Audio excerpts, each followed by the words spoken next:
नमस्कार साथियों। जैसा कि आप अभी हम बात कर रहे हैं आरसीएच का। पूर्व के वीडियो में भी आपने देखा है कि किस प्रकार से जो आरसीएच है उस पे हम काम कर रहे हैं, कैसे जो रजिस्टर की एंट्री है, जो फुट नोट्स है, ऑनलाइन एंट्रियां हैं, ये सभी बिंदु पे हमने बारीकी से आपको समझाने की कोशिश किया है। और अभी जो आप रजिस्टर देख रहे हैं, जो आरसीएच एकीकृत आरसीएच रजिस्टर संस्करण 2.0, इसमें मुख्य रूप से आपसे जो बातें साझा कर रहे हैं ये बहुत ज़रूरी है उन गर्भवती महिलाओं और एलिजिबल कपल की डेटा को ट्रैकिंग करने के लिए कि उनकी जानकारी सही सही। क्योंकि आप देखिए, जो आरसीएच का आईडी है, जो गर्भवती महिलाओं को जो जारी होता है आरसीएच आईडी, जो शिशु के लिए जारी होता है, वो वन टाइम आरसीएच आईडी है। अगर वो एलिजिबल है और उसको आरसीएच आईडी जनरेट हुआ है तो 49 ईयर एज तक उस महिला उस आईडी पे जानी जाएगी। उसका रिप्रोडक्टिव एज ग्रुप तक वो महिला उसमें कार्य करेगी। तो इसीलिए हमारी भी एक नैतिक जिम्मेदारी बन जाती है एक स्वास्थ्य कर्मी होने के नाते कि हमारा जो रिपोर्टिंग सिस्टम है, हम जो डेटा डाल रहे हैं वो करेक्ट इन्फॉर्मेशन हो, करेक्ट डेटा हो। तो आज मैं आपको आरसीएच रजिस्टर की जो गांव में जो कवरेज होता है उसके संबंध में आपको जानकारी दूंगा कि किस प्रकार हम गांव की बेसिक इन्फॉर्मेशन को आरसीएच रजिस्टर में हम एंट्री करेंगे और क्यों जरूरी है उस बेसिक इन्फॉर्मेशन को एंट्री करना। साथ ही साथ हम देखेंगे कि जो मितानिन आंगनबाड़ी है उनका डिटेल हम कैसे एंट्री करेंगे। प्रत्येक माह के दौरान पंजीकृत नए लाभार्थियों की जानकारी हम उस रजिस्टर में कैसे एंट्री करेंगे, ये हम देखेंगे।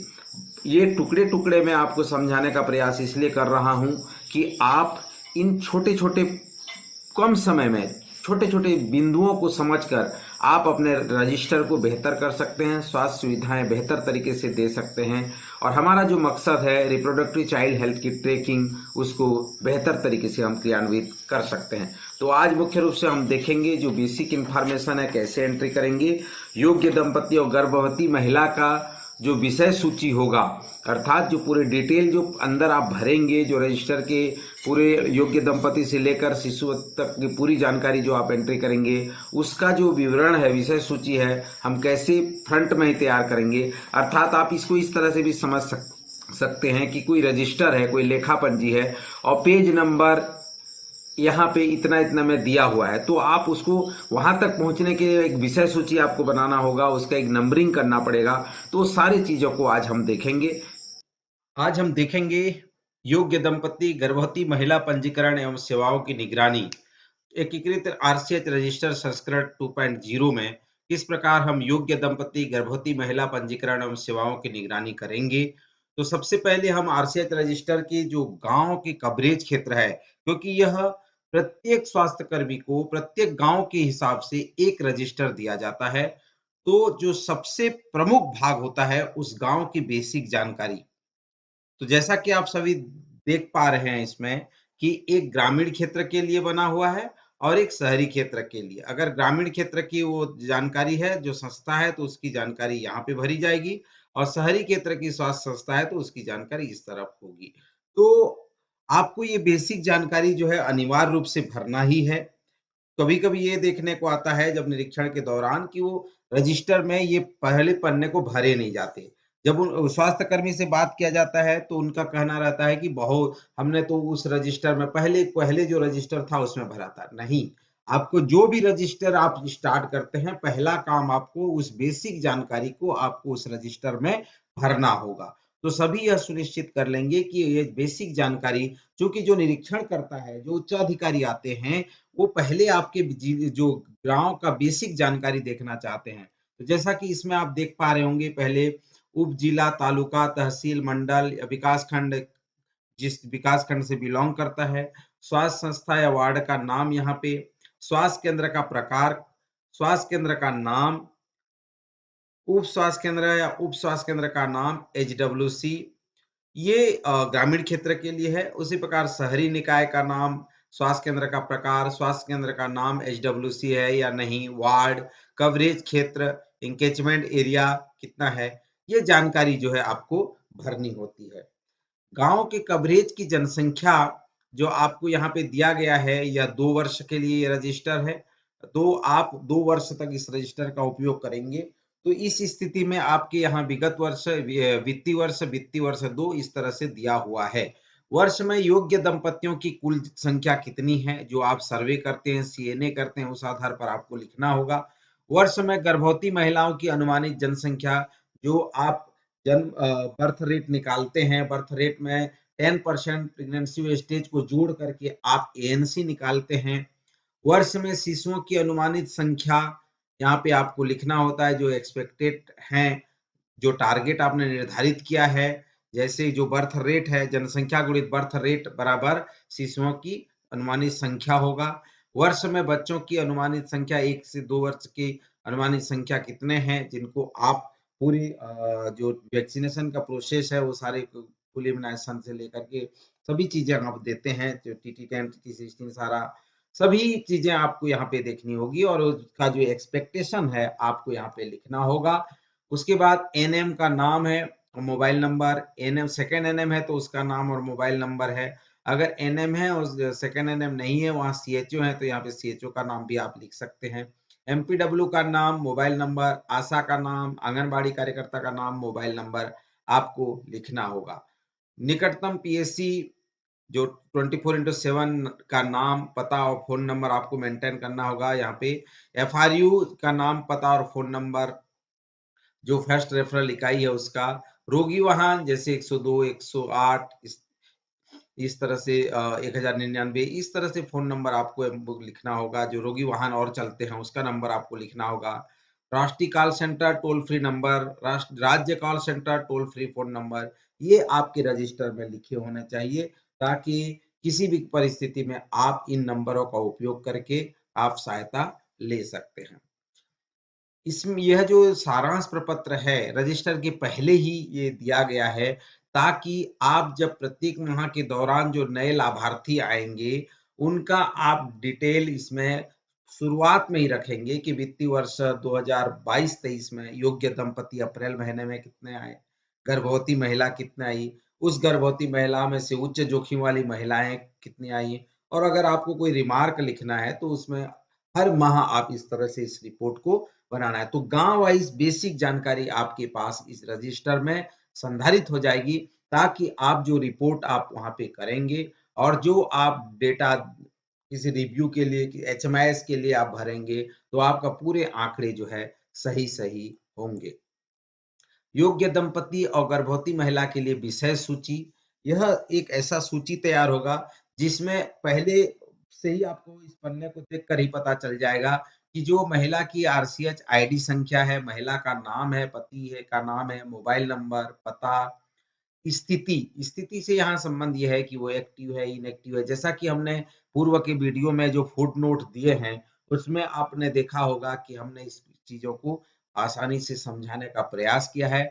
अगर आप उस वीडियो को नहीं देखे हैं तो हम डिस्क्रिप्शन बॉक्स में उसके लिंक दे देंगे, आप उसको जरूर देखिए, ताकि आपको आरसीएच रजिस्टर भरते समय किसी प्रकार की कठिनाई न हो और आप आसानी से उन टर्म को समझ सकें। गर्भधारण की स्थिति, हाँ या नहीं, एएनसी पंजीकरण की तिथि और पृष्ठ संख्या, अर्थात वो महिला कौन से पृष्ठ संख्या में वो उसका डिटेल उल्लेखित है। जैसे कि हमने पहले ही बताया है कि जो इस बार का जो रजिस्टर है, जो वर्जन 2 रजिस्टर है, जिसमें महिला को एक पन्ने में पूरे गर्भवती योग्य दंपति से लेकर के पूरे जन्म तक, शिशु के पैदा होने तक की पूरी डिस्क्रिप्शन, पूरी डिटेल जो है एक पन्ने में संधारित होगी। तो उसकी पूरी जानकारी आप इस पृष्ठ संख्या में आप दर्शा पाएंगे और बता पाएंगे कि अमुक पृष्ठ संख्या में आरसीएच नंबर इतना में ये महिला पंजीकृत है। तो आगे हम देखेंगे, जो हम एक पन्ने की बात कर रहे हैं किस प्रकार से वो रजिस्ट्रेशन होगी। जो खंड क में योग्य दंपति और गर्भवती महिला पंजीकरण एवं सेवाओं की निगरानी, ये मुख्य रूप से इस भाग में पहला पार्ट है। योग्य दंपति जो एलिजिबल कपल है, गर्भवती महिला पीडब्ल्यू पंजीकरण का प्रपत्र। यहाँ जो हम बात कर रहे थे लाभार्थी की स्थिति, देखिए सक्रिय है, किसी अन्य स्थान से आई या चली गई है, अतिथि है, निष्क्रिय है, प्रकरण समाप्त हो गया है। या तो इसका दिनांक, ये सभी बातों जो जितने भी पॉइंट दिए हुए हैं हमने फुट नोट्स वाले वीडियो में ऑलरेडी बता चुके हैं, उसको जरूर देखिएगा। यहाँ पे उसका जिला कौन से जिले से है, खेत ग्रामीण है कि शहरी है, उप जिला, तालुका, तहसील, मंडल, नगर पालिका, नगर परिषद, स्वास्थ्य वार्ड, ब्लॉक या वार्ड, स्वास्थ्य केंद्र का प्रकार, ये सभी बेसिक जानकारियां हैं जो आपको दिख पा रहा है। स्वास्थ्य केंद्र का नाम, उप स्वास्थ्य केंद्र का नाम, गांव या कैचमेंट क्षेत्र कौन सा है, स्वास्थ्य सेवा प्रदाता एनएम का नाम, एमपीडब्ल्यू का नाम, आशा का नाम, ये जानकारी आपको भरनी होती है। उसके बाद खंड 1 में जो लाभार्थी का विवरण है वो बहुत ही क्रूशियल है, क्योंकि यहाँ पे जो बेनिफिशियरी का डिटेल होगा यहीं से उसको महिला की आरसीएच आईडी जनरेट होगी और उसी आरसीएच आईडी में वो पूरे अपने जो 49 एज ईयर तक की जो एज ग्रुप है वहां तक का भी उसको लाभ मिलना हो। तो सबसे पहले महिला की आरसीएच आईडी यहाँ पे जो कंप्यूटर जनित होगा उसको लिखना होगा, पति का नाम, महिला का नाम, आधार संख्या यदि नहीं है तो उपलब्ध नहीं लिखना होगा। आधार संख्या में जैसे उसका खाता संख्या उपलब्ध नहीं है या है, खाता संख्या में डाकघर का खाता संख्या अगर है तो लिखना है, नहीं है तो उपलब्ध नहीं लिखना है। बैंक का नाम, मतलब ये आप अगर देखेंगे तो ये महिला के पूरे डिटेल्स है, जिसमें आप उसके पूरे नाम से लेकर के, पूरे बैंक खाता से लेके, मोबाइल से लेके, उसके धर्म से लेके, जाति से लेकर के, उसका श्रेणी बीपीएल, एपीएल और उसके जन्म लेने वाले बच्चों की कुल संख्या, जीवित जन्म बच्चों की संख्या, सबसे छोटे बच्चे का आयु कितना है, सबसे छोटे बच्चे का लिंग क्या है, ये पूरी जानकारी उसकी बेसिक जानकारी यहाँ पे भरी जाती है। अगर वर्तमान में अगर वो गर्भ निरोधक कोई उपयोग कर रही है तो उसकी जानकारी, जो गर्भ निरोधक का मौजूदा इस्तेमाल है, ये क्या कर रही, इस समय 2 बच्चों के जन्म के बीच अंतर रखने की विधि का उपयोग कर रहे हैं, गर्भ निरोधक विधि को बदलना चाहते हैं, तो भी आपको यहाँ पे लिखना होगा।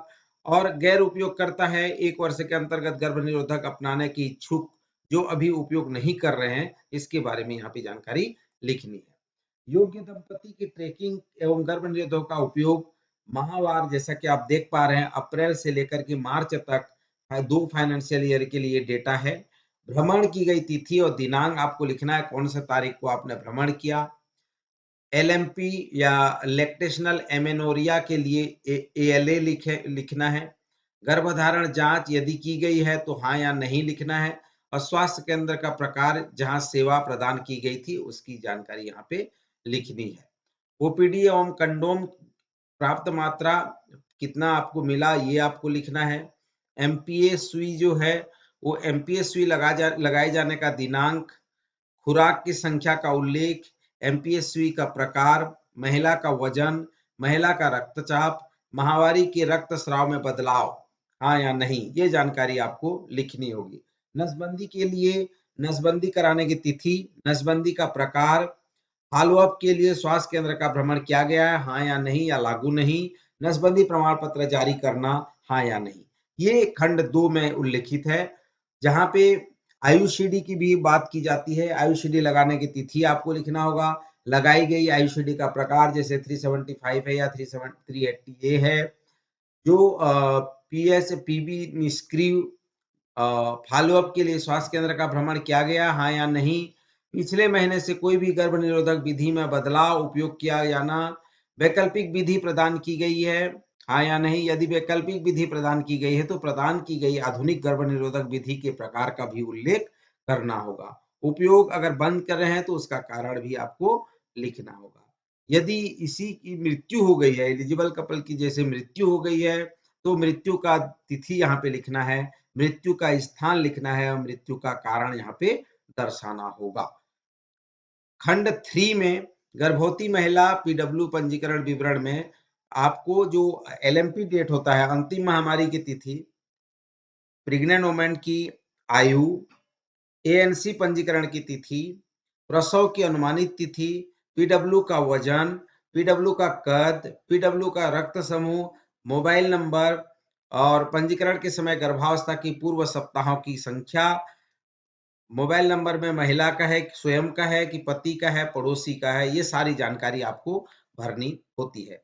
मैंने फिर से आपको बताना चाहूंगा कि इसको ऑलरेडी जो फुट नोट्स का मेरा वीडियो है, आरसीएच में फुट नोट को जानना जरूरी है, इस संबंध में एक वीडियो हमने जारी किया है, इसको जरूर देखें, जिसमें आप ये सारी बिंदुओं पे बातें की गई है, समझाया गया है कि प्रेग्नेंट वुमेन किसको बोलते हैं, एनसी पंजीकरण की तिथि का क्या मतलब है, प्रसव की अनुमानित तिथि, ये सारे महत्वपूर्ण बातों को वहां पे आसानी से समझाया गया है। ये आप जानकारी जो गर्भवती महिला जब प्रेग्नेंट होती है तब ये जानकारी भरनी जाती है, रजिस्ट्रेशन के दौरान यही जानकारी भरी जाती है।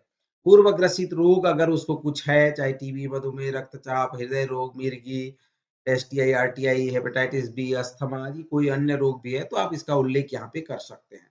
पूर्व प्रसूति विवरण वर्तमान गर्भावस्था को छोड़कर अंतिम 2 गर्भधारणों का विवरण आपको यहाँ लिखना होता है, और उस अंतिम गर्भधारण के दौरान कोई जटिलताएं आई होगी या उसका क्या परिणाम निकला है, ये 2 बातें यहाँ पे लिखनी होती है।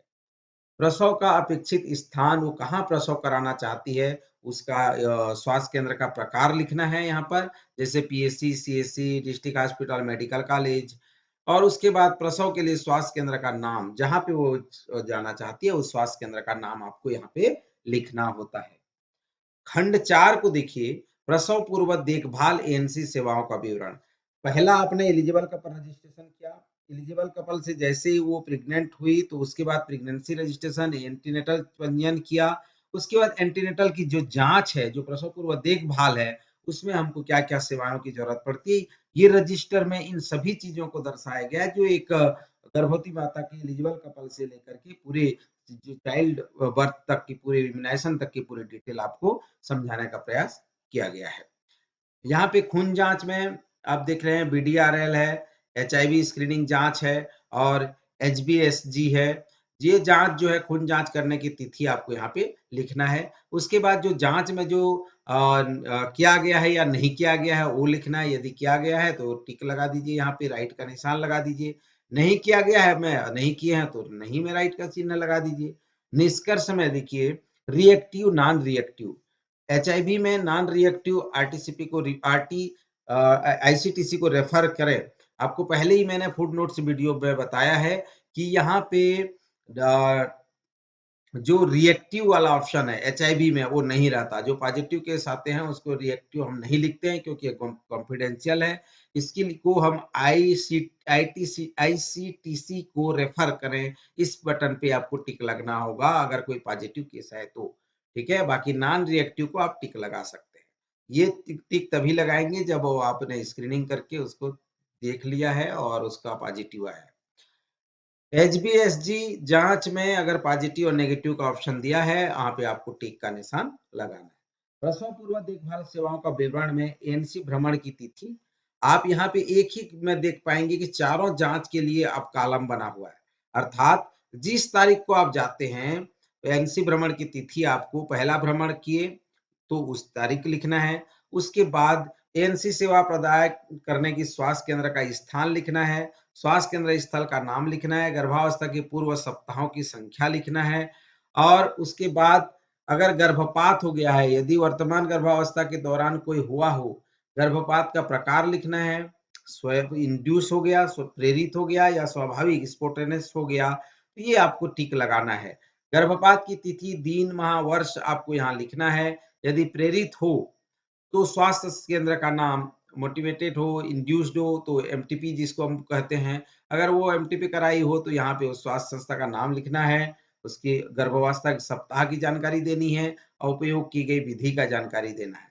तो आप देख पाए कि जो एएनसी है वहां पे प्रथम भ्रमण, द्वितीय भ्रमण, तृतीय भ्रमण, चतुर्थ भ्रमण और पीएसएमए के अंतर्गत भ्रमण, यहाँ पे एक कॉलम और भी ऐड किया गया है, जो प्रधानमंत्री सुरक्षित मातृत्व अभियान के दौरान जो 9 तारीख को जो होता है प्रति माह, उसमें वो भ्रमण करी थी कि नहीं, इसकी भी जानकारी आपको यहाँ पे तारीख में देना है। ठीक है, उसी प्रकार जो है प्रसव पूर्व देखभाल सेवाओं का विवरण, प्रसव पूर्व देखभाल सेवाओं विवरण में जो पहला जांच, दूसरा जांच, तीसरा जांच, चौथा जांच और पीएसएमए के दिन जो आप करते हैं उसमें बहुत सारे जो चेकअप होते हैं, जैसे प्रेग्नेंट वुमेन का वजन लेना, उसका हाथ की मध्य की परिधि जांचना, रक्तचाप, हीमोग्लोबिन, मूत्र जांच, मधुमेह की जांच, टीटी इंजेक्शन लगाना, प्रथम और द्वितीय टीका जो लगाते हैं, फोलिक एसिड का वितरण हुआ, आईएफए है, कैल्शियम और विटामिन डी3 की गोली देना, एल्बेंडाजोल गोली देना, अल्ट्रासाउंड स्क्रीनिंग करना,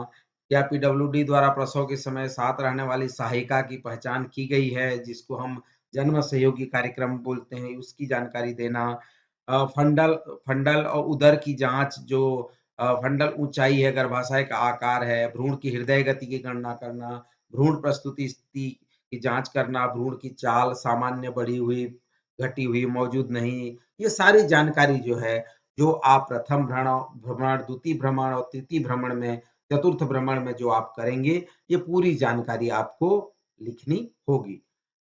फिर से कहूँगा कि प्रथम भ्रमण आप कब करेंगे, द्वितीय भ्रमण कब करेंगे, तृतीय भ्रमण कब करेंगे, ये सारे मैंने फुटनोट्स में बताए हैं।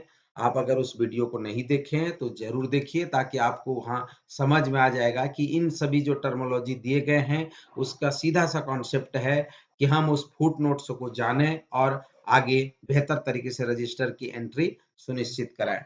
उसके बाद जो हाई रिस्क केसेस आइडेंटिफाई होंगे, तो उसमें जो लक्षण होगा, यदि कोई उच्च जोखिम के लक्षण का, तो उसका उल्लेख करना है। यदि पीडब्ल्यू को उच्च जोखिम है तो उसे रेफर करना है। प्रेग्नेंट वुमेन को जो रेफर करते हैं तो उसका स्वास्थ्य केंद्र का प्रकार, स्वास्थ्य केंद्र का नाम और कौन सा तारीख को हम रेफर कर रहे हैं, इसकी जानकारी हमको देनी होती है। इस प्रसव के पश्चात उपयोग करने के लिए पसंदीदा गर्भ निरोधक विधि का भी, जैसे यदि प्रेग्नेंट वुमेन की मृत्यु हो जाती है तो कौन से तारीख को उसकी मृत्यु हुई और कहाँ हुई, ये भी जानकारी, क्या वो गर्भावस्था की कौन से सप्ताह की थी, एमडीआर समिति द्वारा बताया गया कारण क्या है, ये सभी चीजें हमको इस रजिस्टर में लिखना होगा। और मैं कहूंगा कि ये बेहतरीन तरीके से आपको ये रजिस्टर सेव करेगा जब आप पूरी जानकारी भरेंगे। कल के दिन जो ऑडिट कमेटी होती है या कहीं पे भी आपकी जवाबदेही फिक्स होती है, तो आप अगर इस रजिस्टर में आप सारे इंफॉर्मेशन अच्छे से भरे होंगे तो आपको किसी प्रकार का परेशान होने की जरूरत नहीं है। एक गर्भवती माता की जो सेवाएं आप दे रहे हैं, उस सेवा से संबंधित सारी जानकारी आपको फिट करने की यहाँ पे जरूरत होगी। खंड 5 में आप जब देखेंगे तो प्रसव का विवरण है।